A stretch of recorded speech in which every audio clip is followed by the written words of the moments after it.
adalah insting yang paling jujur. Ia tidak mengenal ideologi, ia tidak mengenal batasan kelas. Namun, apa yang terjadi ketika rasa lapar sebuah bangsa diubah menjadi sebuah angka statistik di meja kekuasaan?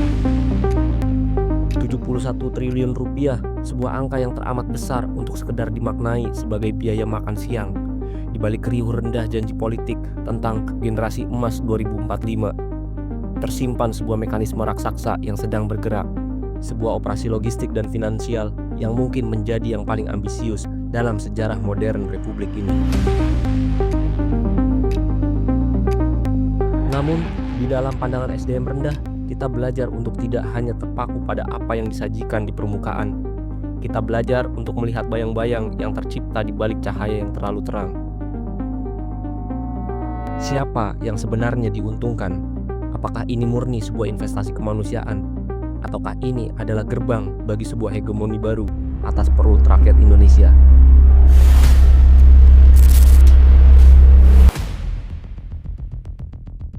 Sama dengan Badan Gizi Nasional meluncurkan antar makanan bergizi gratis MBG. Kenapa MBG ini segila itu dan nggak lain yang buka sebenarnya salah. Anggaran sebesar itu tidak lahir dari ruang hampa. Ia adalah hasil dari sebuah pilihan yang sulit.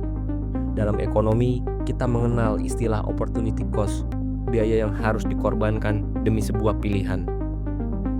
Ketika pemerintah memutuskan untuk mengalokasikan puluhan triliun demi sepiring nasi, ada sektor lain yang harus merelakan ruangnya. Apakah ini berarti pengurangan subsidi energi yang selama ini menopang daya beli masyarakat kecil? Ataukah kita sedang memperlebar celah defisit anggaran yang pada akhirnya akan dibayar oleh generasi mendatang melalui beban utang?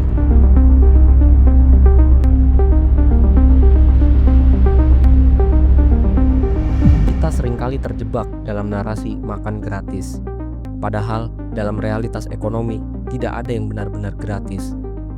Setiap butir nasi yang tersaji di meja sekolah dibiayai oleh setiap tetes keringat pembayar pajak. Pertanyaannya adalah, apakah distribusi ini akan berjalan secara vertikal menuju rakyat atau secara sirkular kembali ke kantong-kantong elit yang menguasai rantai pasok? Indonesia adalah sebuah labirin geografis. Menjalankan program massal di negara kepulauan adalah sebuah anomali logistik. Bagaimana memastikan standar nutrisi tetap terjaga ketika bahan pangan tersebut harus menempuh perjalanan ribuan kilometer melewati infrastruktur yang sepenuhnya belum mapan? Disinilah letak kerawanan sistemik itu. Protein hewani dan susu adalah komoditas yang rapuh. Tanpa infrastruktur rantai dingin yang sempurna, program ini berisiko menjadi sebuah tragedi kesehatan massal. Namun, resiko yang lebih besar justru terletak pada tangan-tangan yang mengelola. Celah korupsi tidak selalu berupa pencurian uang secara langsung. Ia bisa mewujud dalam bentuk penurunan kualitas bahan baku demi mengejar margin keuntungan vendor. Sebuah potongan daging yang diganti dengan karbohidrat berlebih atau susu berkualitas rendah yang dipaksakan masuk ke pasar atas nama efisiensi. Ini bukan sekedar kegagalan logistik, ini adalah pengkhianatan terhadap kepercayaan publik. Mengapa isu nutrisi nasional kita tiba-tiba menjadi magnet bagi kepentingan global? Kita melihat keterlibatan figur-figur internasional dan organisasi dunia dalam merumuskan standar gizi kita. Apakah ini murni sebuah gerakan moral? Ataukah sebuah strategi untuk mengunci ketergantungan pangan kita pada industri tertentu? Indonesia memiliki kekayaan protein lokal yang melimpah. Namun, narasi yang dibangun seringkali menggiring kita pada ketergantungan terhadap susu formula dan produk pangan olahan yang notabene dikuasai oleh korporasi multinasional. Jika kita tidak waspada, program makan bergizi gratis bisa menjadi kuda Troya bagi industri pangan global. Sebuah cara halus untuk mengubah pola konsumsi bangsa secara permanen, menggeser pangan lokal dan menempatkan kedaulatan perut kita di bawah kendali pasar internasional. Generasi emas 2045, sebuah frasa yang telah berubah menjadi mantra suci di setiap pidato kenegaraan. Kita seolah dipaksa percaya bahwa dengan menyuapkan nasi dan protein ke mulut anak-anak sekolah hari ini, kita otomatis akan memanen kecerdasan kolektif 20 tahun mendatang. Namun, benarkah stunting hanya soal isi piring? Di dalam pandangan SDM rendah, kita melihat sebuah simplifikasi yang berbahaya. Stunting adalah luka struktural. Ia adalah hasil dari sanitasi yang buruk, akses air bersih yang terfragmentasi, dan beban ekonomi orang tua yang tidak pernah benar-benar merdeka. Memberi makan gratis di sekolah tanpa memperbaiki ekosistem hidup di rumah, ibarat menyiram air ke tanaman yang akarnya sudah membusuk. Apakah program ini benar-benar untuk anak-anak tersebut? Ataukah ini sekedar cara negara untuk membasuh dosa atas kegagalannya menyediakan lapangan kerja yang layak bagi orang tua mereka? Kita sedang mencoba memecahkan masalah sistemik dengan solusi mekanis. Dan sejarah mencatat, solusi mekanis yang dipaksakan biasanya hanya akan berakhir menjadi tumpukan laporan administratif yang rapi di meja birokrat. Sementara realitas di lapangan tetap stagnan.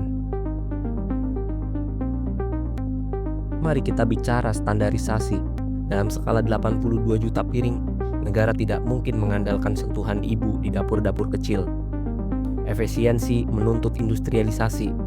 Artinya, akan ada standarisasi rasa, standarisasi bahan, dan standarisasi pengemasan. Inilah titik di mana kedaulatan pangan kita mulai luntur. Ketika piring-piring itu harus diisi secara massal, pemerintah akan cenderung berpaling pada entitas yang mampu menyediakan bahan baku dalam volume raksasa. Petani yang menanam bayam secara sporadis tidak akan masuk dalam radar-radar korporasi pemenang tender. Mereka terlalu kecil, terlalu acak, terlalu sulit untuk diaudit secara administratif. Akhirnya, MBG akan menciptakan ketergantungan baru. Kita akan menyaksikan munculnya raksasa-raksasa catering baru yang mungkin berafiliasi dengan kekuasaan. Mereka yang memegang kontrak pengadaan susu, mereka yang memegang distribusi beras, dan mereka yang mengimpor daging beku. Piring anak sekolah itu kini berubah menjadi medan tempur ekonomi. Dan dalam perang ini, petani lokal seringkali hanya menjadi figuran dalam video promosi. Sementara arus uang yang sesungguhnya mengalir jauh ke gedung-gedung tinggi di Jakarta, atau bahkan melintasi perbatasan negara.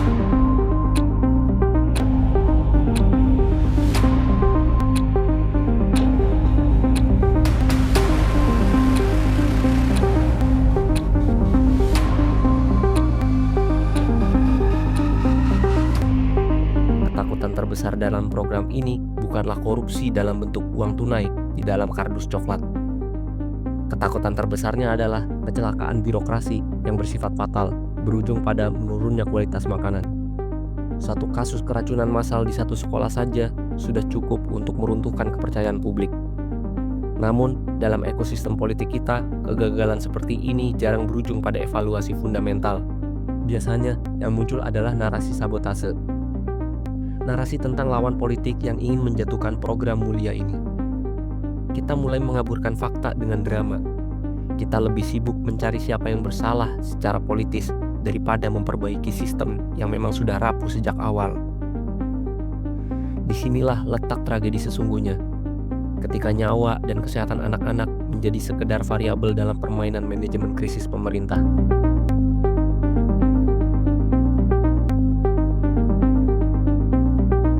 Pada akhirnya, memahami MBG dalam 10 menit tidak cukup hanya membaca angka-angka di layar. Kita harus merasakannya sebagai sebuah pertaruhan moral. Sebuah piring berisi nasi, sayur, dan protein.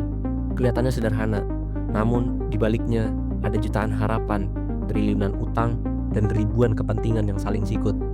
Kita sedang berdiri di persimpangan jalan. Apakah kita sedang membangun fondasi bangsa, atau kita sedang membangun menara yang akan runtuh saat anggaran tak lagi mampu menopangnya? Jangan biarkan mata kita tertutup oleh label gratis, karena di dunia ini, sesuatu yang dilabeli gratis seringkali menuntut bayaran yang jauh lebih mahal di kemudian hari. Entah itu dalam bentuk kedaulatan yang hilang atau masa depan yang terlanjur tergadai. Pertanyaannya tetap sama, siapa yang sebenarnya sudah kenyang?